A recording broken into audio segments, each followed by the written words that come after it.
ನನಗೂ ಅಲ್ಲಿ ಮಟ್ಟ ಡ್ರಾಪ್ ಮಾಡ್ಯವ ಅಂತ. ಎಲ್ಲಿ ಹೋಗ್ಬೇಕು ನೀವು ಅಂದೆ. ನಂದು ಹಾನಗಲ್ಲು ಅಂದ್ರು. ನಾನು ಹಾನಗಲ್ಲಲ್ಲಿ ಎಲ್ಲಿ ಬಿಡ್ಬೇಕು ಅಂದೆ. ನಂಗೆ ಮಠಕ್ಕೆ ಅಂದ್ರೆ ಅವ್ರಿಗೆಲ್ಲ ಯಾವ ಊರು ಅಂತ ಅವ್ರಿಗೆ ಗೊತ್ತಿಲ್ಲ. ಬಟ್ ನಮ್ಮ ಏರಿಯಾ ಅಡ್ರೆಸ್ ಕರೆಕ್ಟ್ ಹೇಳಿದ್ರು ಅವರು. ಮಠ ಐತಿಲ್ಲ ಕುಮಾರಸ್ವಾಮಿ ಮಠ, ನನ್ನ ಮನೆ ಅಲ್ಲೇ ಬರೋದು, ಹಾನಗಲ್ ಡ್ರಾಪ್ ಮಾಡೋದು. ಆಯ್ತು ಅಂದೆ. ಹೊಂಟಿದ್ದಾರೆ ಬಟ್ ಅವ್ರ ನನ್ನ ಜೊತೆ ಮಾತಾಡ್ತಾ ಇದಾರೆ. ನಾ ಮಾತಾಡ್ತಾನ ಬರ್ತಾ ಇದ್ರೆ ಅವ್ರ ಜೊತೆ. ನಮ್ಮೂರ ಎಂಟ್ರೆನ್ಸಿಗೆ ಧರ್ಮ ನದಿ ಬರುತ್ತಲ್ಲ, ಅಲ್ಲಿ ಸ್ಮಶಾನ ಇದೆ. ಗಾಯ್ಸ್, ಇವತ್ತಿನ ಒಂದು ಹಾರರ್ ಸ್ಟೋರಿ ಇದೆಯಲ್ಲ, ಇದನ್ನು ಹಂಚಿಕೊಂಡಿರೋದು ನಮ್ಮ ಒಬ್ಬ ಸಬ್ಸ್ಕ್ರೈಬರ್ ಸಂತೋಷ್ ಸಣ್ಲಿಂಗನ್ನವರ್ ಅಂತ. ಇವರು ಬೇಸಿಕಲಿ ವಾಸವಾಗಿರೋದು ಈ ಒಂದು ಹಾನಗಲ್ನಲ್ಲಿ, ಮತ್ತು ಇವರು ಕೆಲಸಕ್ಕೆ ಹೋಗ್ತಾ ಇರೋದು ಹಾವೇರಿಯಲ್ಲಿ. ಇವರ ಒಂದು ಅಜ್ಜಿಯ ಮನೆ ಇರುವುದು ಶಿರ್ಸಿಯಲ್ಲಿ. ಸೊ ಈ ಒಂದು ಹಾರರ್ ಘಟನೆ ಏನು ಇದೆಯಲ್ಲ, ಇವರೊಂದಿಗೆ ಆಗಿರ್ತಕ್ಕಂಥ ಒಂದು ಎಕ್ಸ್ಪೀರಿಯನ್ಸ್ ಇದಾಗಿರೋದು 2011ರಲ್ಲಿ. ಮ್ಯಾಟರ್ ಏನಂದರೆ 2011 ಭಾನುವಾರ ಇವರಿಗೆ ರಜೆ ಇದೆ ಅಂತ ಶನಿವಾರನೇ ಇವರು ಅಜ್ಜಿ ಮನೆ ಶಿರ್ಸಿಗೆ ಹೋಗಿರ್ತಾರೆ.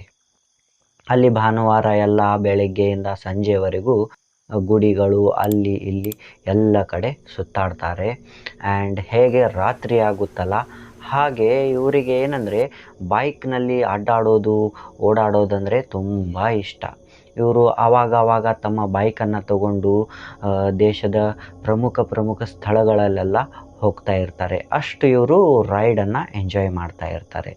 ಅದೇ ಥರ ಇವ್ರು ಏನು ಡಿಸೈಡ್ ಮಾಡ್ತಾರಂದರೆ, ರಾತ್ರಿ ಅಜ್ಜಿ ಮನೆಯಲ್ಲಿ ಊಟ ಮುಗಿಸ್ಕೊಂಡು ರಾತ್ರಿ 11-12 ಸುಮಾರಿಗೆ ಈ ಶಿರ್ಸಿಯಿಂದ ಹಾನಗಲ್ಗೆ ಬೈಕ್ನಿಂದ ಬಂದು ಬೈಕನ್ನು ತಮ್ಮ ಮನೆಯಲ್ಲಿ ಇಟ್ಟು ಸ್ವಲ್ಪ ರೆಸ್ಟ್ ಎಲ್ಲ ಮಾಡಿ, ಮುಂಜಾನೆ ಏನು 5:15 ಫಸ್ಟ್ ಬಸ್ ಇರುತ್ತಲ್ಲ, ಸೊ ಆ ಫಸ್ಟ್ ಬಸ್ನಿಂದ ಹಾವೇರಿಗೆ ಹೋಗಿ ಸೋಮವಾರ ಕೆಲಸಕ್ಕೆ ಜಾಯಿನ್ ಆದರೆ ಆಯಿತು ಅಂತ ಇವರು ಈ ಥರ ಎಲ್ಲ ಪ್ಲ್ಯಾನಿಂಗ್ ಮಾಡಿಕೊಂಡು ತಮ್ಮ ಒಂದು ಬೈಕ್ನ ತಗೊಂಡು ಇವಾಗ ಇವರು ಹಾನಗಲ್ ಹತ್ರ ಬರ್ತಾ ಇದ್ದಾರೆ. ಆ್ಯಂಡ್ ಈ ಶಿರ್ಸಿ ಮತ್ತು ಹಾನಗಲ್ನ ನಡುವೆ ಏನು ರಸ್ತೆ ಇದೆಯಲ್ಲ, ಇದರಲ್ಲಿ ಈ ಒಂದು ಕತ್ರಿಕುಪ್ಪೆ ಕ್ರಾಸ್ ಅಂತ ಬರುತ್ತೆ. ಆ ಒಂದು ಕತ್ರಿಕುಪ್ಪೆ ಕ್ರಾಸ್ಗೆ 2011ರಲ್ಲಿ ಅಲ್ಲಿ ಸಾಲು ಮರಗಳಿದ್ವಂತೆ. ಇವಾಗ ಅವತ್ತನ್ನೆಲ್ಲ ಕಡಿದು ಬಿಸಾಕಿದ್ದಾರಂತೆ, ಅಲ್ಲಿ ಮರಗಳು ಇಲ್ಲ. ಹಾಗಾಗಿ ಇವರು ರಾತ್ರಿ 12-12:30 ಸುಮಾರಿಗೆ ಆ ಒಂದು ಕತ್ರಿಕುಪ್ಪೆ ಕ್ರಾಸನ್ನು ದಾಟ್ತಿರ್ಬೇಕಾದ್ರೆ ತುಂಬ ಕತ್ತಲೆ. ಆ್ಯಂಡ್ ಆ ಮರಗಳ ಕೆಳಗೆ ಒಬ್ಬ ಅಜ್ಜ ಡ್ರಾಪ್ಗಾಗಿ ಕೈಯನ್ನು ಮಾಡಿಕೊಂಡು ಈ ಥರ ನಿಂತ್ಕೊಂಡಿದ್ದಾನೆ. ಸೊ ಅದನ್ನು ನೋಡಿರ್ತಕ್ಕಂತಹ ಸಂತೋಷ್ಗೆ ಒಂದು ಕ್ಷಣ ಶಾಕ್ ಆಗುತ್ತೆ. ಯಾಕಂದರೆ ಇವರು ಅದೇ ದಿನ ಬೆಳಿಗ್ಗೆ ಈ ಒಂದು TSS ಹಾಸ್ಪಿಟಲ್ ಏನಿದೆಯಲ್ಲ ಶಿರ್ಸಿಯಲ್ಲಿ, ಅದರ ನಿಯರ್ ಬೈ ಈ ಒಂದು ವರದ ಮೂರ್ತಿ ಅಂತ ಫೇಮಸ್ ಮಹಾಗಣಪತಿ ಏನು ಇದೆಯಲ್ಲ, ಅಲ್ಲಿಗೆ ಇವರು ಹೋಗಿರ್ತಾರೆ. ಹೋಗಿ ಅಲ್ಲಿ ಪೂಜೆ ಎಲ್ಲ ಮಾಡಿಸಿ ಭಟ್ಟರೊಂದಿಗೆ ಮಾತಾಡ್ತಾ ಇರಬೇಕಾದ್ರೆ, ನಾನು ಹೀಗೆ ಟ್ರಾವೆಲ್ಗೆಲ್ಲ ಹೋಗ್ತೀನಿ ಬೈಕ್ನಲ್ಲಿ ಅಂತ ಹೇಳಿರ್ತಾರೆ. ಸೊ ಆವಾಗ ಆ ಭಟ್ಟರು ಇವರಿಗೆ ಒಂದು ಕರೆ ದಾರವನ್ನು ಕೊಟ್ಟು ಮತ್ತು ಅವರಿಗೆ ಅಂತಾರೆ, ನೋಡು, ನೀನೇನಾದರೂ ಕತ್ತಲೆಯಲ್ಲಿ ರಾತ್ರಿಯೆಲ್ಲ ನಿನ್ನ ಬೈಕ್ ತೊಗೊಂಡು ಹೋಗ್ತಾ ಇರಬೇಕಾದ್ರೆ ತುಂಬ ಹುಷಾರಾಗಿರಬೇಕು. ಮತ್ತು ಯಾರಾದರೂ ನಿನಗೆ ಡ್ರಾಪನ್ನು ಕೇಳಿದರೆ ಕೊಡೋಕ್ಕೆ ಹೋಗಬೇಡ. ಅಕಸ್ಮಾತ್ ನಿನಗೆ ಕೊಡಬೇಕಂತ ಅನಿಸಿದ್ರು ನಿನ್ನ ಒಂದು ಬೈಕ್ ಏನಿದೆಯಲ್ಲ ಅದನ್ನು ಬಿಟ್ಟು ನೀನು ಕೆಳಗೆ ಇಳಿಬಾರ್ದು ರಾತ್ರಿ ಹೊತ್ತು ಅಂತ ಇಲ್ಲಿ ಆ ಒಂದು ಏನು ಭಟ್ರು ಇರ್ತಾರಲ್ಲ, ಗುಡಿ ಅರ್ಚಕರು ಪೂಜಾರಿಗಳಂತೀವಲ್ಲ, ಅವರು ಹೇಳಿರ್ತಾರೆ. ಸೊ ಇವರಿಗೆ ಇಲ್ಲಿ ಈ ಒಂದು ಮಾತು ನೆನಪಿಗೆ ಬರುತ್ತೆ. ಬೆಳಗ್ಗೆನೇ ಭಟ್ರು ಈ ಥರ ಹೇಳಿದ್ದಾರೆ. ಇವಾಗ ನೋಡಿದರೆ ಎದುರುಗಡೆ ಅಜ್ಜ ಇದ್ದಾನೆ, ಏನು ಮಾಡೋದು, ಡ್ರಾಪ್ ಕೊಡೋದು ಬೇಡೋ ಅಂತ ಇವರು ಒಂದು ವಿಚಾರವನ್ನು ಮಾಡ್ತಾರೆ.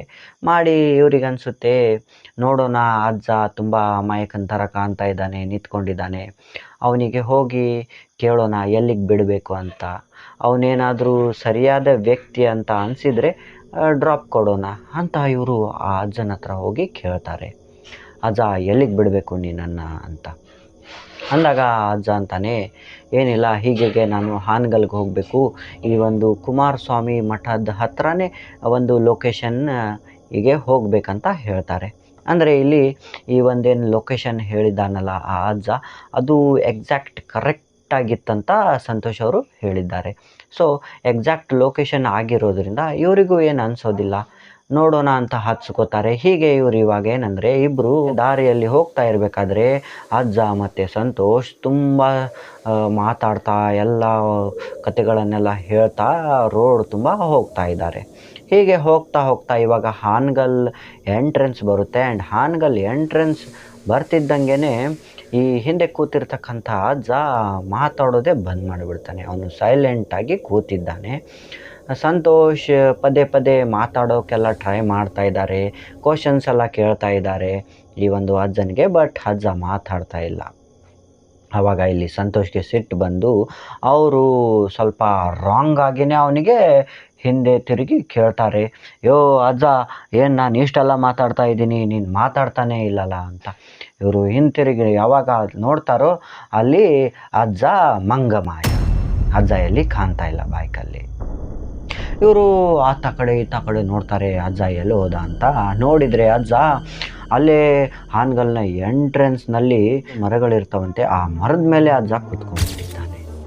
ಆ್ಯಂಡ್ ಅವನ ಮುಖ ತುಂಬ ವಿಚಿತ್ರವಾಗಿ ಕಾಣ್ತಾ ಇದೆ. ಕೆಳಗಡೆ ನೋಡಿದರೆ ಸ್ಮಶಾನ ಇದೆ. ಆ್ಯಂಡ್ ಅಜ್ಜ ಅಂತಾನೆ, ಏನಾದರೂ ನೀವು ಇವತ್ತು ಬೈಕ್ ನಿಂದ ಕೆಳಗೆ ಇಳಿದಿದ್ದಾದ್ರೆ ನಿನಗೆತ್ತಿವತ್ತು ಅಂತ ಅಂದಾಗ ಸಂತೋಷ್ ಭಯ ಬಿದ್ದು ಬರ್ತಾರೆ. ಏನಿದು? ಕ್ಷಣಾರ್ಧದಲ್ಲೇ ಹೇಗೆ ಅವನು ಆ ಒಂದು ಮರದಲ್ಲಿ ಕೂತ್ಕೊಂಡ? ಯಾಕೆ ಈ ಥರ ನನ್ನ ಜೊತೆ ಆಯಿತು ಅಂತ ಇವರಿಗೆ ಆ ಒಂದು ಮಾರ್ನಿಂಗ್ ಭಟ್ರೇನು ಹೇಳಿರ್ತಾರಲ್ಲ, ನೀನು ಯಾವುದೇ ಕಾರಣಕ್ಕೂ ಬೈಕ್ನಿಂದ ಕೆಳಗೆ ಇಳಿಬಾರ್ದು, ಯಾರಿಗೂ ಲಿಫ್ಟನ್ನು ಕೊಡಬಾರ್ದು, ಅಕಸ್ಮಾತ್ ನಿನಗೆ ಕೊಡಬೇಕನ್ಸಿದ್ರು ಈ ಒಂದು ದೇವರ ನಾಮಸ್ಮರಣೆಯನ್ನು ಮಾಡ್ಕೋ, ಕರೆದಾರವನ್ನು ಕಟ್ಕೋ, ಏನೇನೋ ಹೇಳಿರ್ತಾರಲ್ಲ ಅದೆಲ್ಲ ಫ್ಲ್ಯಾಶ್ ಆಗುತ್ತೆ. ಅದಕ್ಕೂ ಇದಕ್ಕೂ ಹೇಗೆ ಇವತ್ತೇ ಮ್ಯಾಚಿಂಗ್ ಆಗ್ತಾ ಇದೆ ಅಂತ ಇವರು ಭಯ ಪಟ್ಕೊಂಡು ಏನಪ್ಪ ಇದು, ಕ್ಷಣಾರ್ಧದಲ್ಲೇ ಸಾವಿನ ಬಾಯಿಯಿಂದ ಪಾರಾಗ್ಬಿಟ್ಟೆ ಅಲ್ಲ, ಎಂಥ ಸಿಚುವೇಶನ್ನ ನೋಡಿಬಿಟ್ಟೆ ನಾನು. ಈ ಗಣಪತಿ ದೇವರೇ ನನ್ನನ್ನು ಇವತ್ತು ಕಾಪಾಡ್ತಾ ಇರೋದು. ಆಲ್ರೆಡಿ ಮುಂಜಾನೆಯೇ ಇದು ನನಗೆ ಮುನ್ಸೂಚನೆ ಕೊಟ್ಬಿಟ್ಟಿದೆ ಅಂತ. ಸೊ ಇವರಲ್ಲಿರ್ತಕ್ಕಂಥ ಒಂದು ಭಯವನ್ನೆಲ್ಲ ತಮ್ಮಲ್ಲೇ ಇಟ್ಕೊಂಡು, ಅದಕ್ಕೆ ಎಲ್ಲಿ ನಾನು ಭಯ ಬಿದ್ದಿದ್ದೀನಿ ಅಂತ ಗೊತ್ತಾದರೆ ಅದು ನನ್ನ ಮೇಲೇ ಮುಗಿ ಬೀಳುತ್ತೆ ಅಂತ ಸಂತೋಷ್ ಆ ಒಂದು ಮರದ ಹತ್ರ ತುಂಬ ಒಂದು ಡೈರಿಂಗಲ್ಲಿ ತಿರುಗಿ ನೋಡಿ, ಹುಸ್ಸೊಳೆ ಮಗನ, ನಾನೇನು ಸಾಯೋದು, ನೀನು ಏನಾದರೂ ಇನ್ನೂ ಸ್ವಲ್ಪ ಹೊತ್ತು ನನ್ನ ಬೈಕ್ ಮೇಲೆ ಕೂತಿದ್ದಂದ್ರೆ ನಿನ್ನ ಕಥೆನೇ ಬೇರೆ ಇತ್ತು ಅಂತ ಹೇಳಿ ಒಂದು ಬೈಕ್ನ ಎಕ್ಸಲೇಟರ್ನ ಫುಲ್ ಕೊಟ್ಟು ಇವರು ತಮ್ಮ ಮನೆಗೆ ಬರ್ತಾರೆ. ಹಾಗೆ ಇವರು ಆ ಒಂದು ದಿನ ಆ ಒಂದು ದುಷ್ಟಶಕ್ತಿಯ ಇದರಿಂದ ಗಣಪತಿಯವರನ್ನು ಕಾಪಾಡಿತು ಅಂತ ಸಂತೋಷ್ ಅವರು ಈ ಒಂದು ಸ್ಟೋರಿಯನ್ನು ನನಗೆ ಹಂಚಿಕೊಂಡಿದ್ದಾರೆ. ಮತ್ತು ಇಲ್ಲಿ ಮುಂದುವರೆದು ಸಂತೋಷ್ ಅವರು ಅಂತಾರೆ, ಯಾರು ನಿಮಗೆ ಈ ಒಂದು ದೆವ್ವ ಭೂತ ಕಾಣೋದಿಲ್ಲ ಅಂತ ಅಂತಾರಲ್ಲ, ಅವರಿಗೆ ಅವರು ಒಂದು ಮಾತು ಹೇಳಿದ್ದಾರೆ. ಏನಂದರೆ, ಯಾರಿಗಾದರೂ ದೆವ್ವ ಭೂತ ನೋಡಬೇಕಂತ ಅನ್ನೋ ಆಸೆ ಇದೆಯಲ್ಲ, ಅವರು ಈ ಒಂದು ಅಮಾವಾಸ್ಯೆ ಹುಣ್ಣಿಮೆಯ ರಾತ್ರಿ ಸ್ವಲ್ಪ ಚಿಕನ್ ಪೀಸಸ್ ಆರ್ ಮಟನ್ ಪೀಸಸ್ಗಳನ್ನು ಇಟ್ಕೊಂಡು ಸ್ಮಶಾನದ ದಾರಿಯಲ್ಲಿ ಹೋಗಿ ಬರಲಿ. ಅವರಿಗೆ ಆವಾಗ ಗೊತ್ತಾಗುತ್ತೆ ದೆವ್ವ ಭೂತ ಇದೆಯೋ ಇಲ್ಲೋ ಅಂತ ಸಂತೋಷ್ ಅವರು ಹೇಳ್ಕೊಂಡಿದ್ದಾರೆ. ಮತ್ತು ನಾವು ಈ ಒಂದು ಹಾರರ್ ಘಟನೆಗಳನ್ನೇನು ಹೇಳ್ತೀನಲ್ಲ, ಇದು ನಾನು ಯಾವುದೇ ತರಹ ಆ ಒಂದು ಜಾಗಗಳಿಗೆ ಹೋಗಿ ವೆರಿಫೈ ಏನೂ ಮಾಡಿರೋದಿಲ್ಲ. ನನಗೂ ಏನಂದರೆ, ನಿಮ್ಮಂಥವರೇ ಯಾರಾದರೂ ಕತೆಗಳನ್ನು ಹೇಳಿರ್ತಾರೆ, ಅದನ್ನೇ ನಾನು ಹೇಳ್ತೀನಿ. ಅದೇ ಥರ ನಾನು ಆ ಒಂದು ಜಾಗದಲ್ಲಿ ದೆವ್ವ ಇದೆ ಅಂತಲೂ ಹೇಳೋದಿಲ್ಲ, ಇಲ್ಲ ಅಂತಲೂ ಹೇಳೋದಿಲ್ಲ. ಯಾಕಂದರೆ ಇದು ಪ್ರತಿಯೊಬ್ಬ ವ್ಯಕ್ತಿಯ ತಮ್ಮ ತಮ್ಮ ಒಂದು ಅನುಭವ, ಎಕ್ಸ್ಪೀರಿಯನ್ಸ್ ಆಗಿರುತ್ತೆ. ಆ ಒಂದು ವ್ಯಕ್ತಿಗೆ ಅಥವಾ ನನಗೆ ಏನಾದರೂ ದೆವ್ವಭೂತದ ಎಕ್ಸ್ಪೀರಿಯನ್ಸ್ ಆಗಿದೆ, ನನಗೆ ಕಂಡಿದೆ ಅಂದರೆ ಅದೇ ಜಾಗದಲ್ಲಿ ನಿಮಗೂ ಕಾಣಬೇಕು ಅಂತ ಅನ್ನೋದೇನು ರೂಲ್ಸ್ ಇರೋದಿಲ್ಲ. ನೀವು ಗಟ್ಟಿ ಜನ ಇರ್ಬೋದು, ನಿಮಗೆ ಕಾಣದೇ ಇರ್ಬೋದು ಅದು. ಹಾಗಾಗಿ ಆ ಒಂದು ಜಾಗದಲ್ಲಿ ನಾವು ಹೋಗಬಾರ್ದು ಅಂತ ನೀವು ಭಯ ಪಡಿಸ್ತಿದ್ದೀರಿ ಅಂತ ನೀವು ತಿಳ್ಕೊಳ್ಳೋಕ್ಕೆ ಹೋಗಬಾರ್ದು ಅಂತ ನಾನಿಲ್ಲಿ ರಿಕ್ವೆಸ್ಟ್ ಮಾಡ್ಕೋತೀನಿ.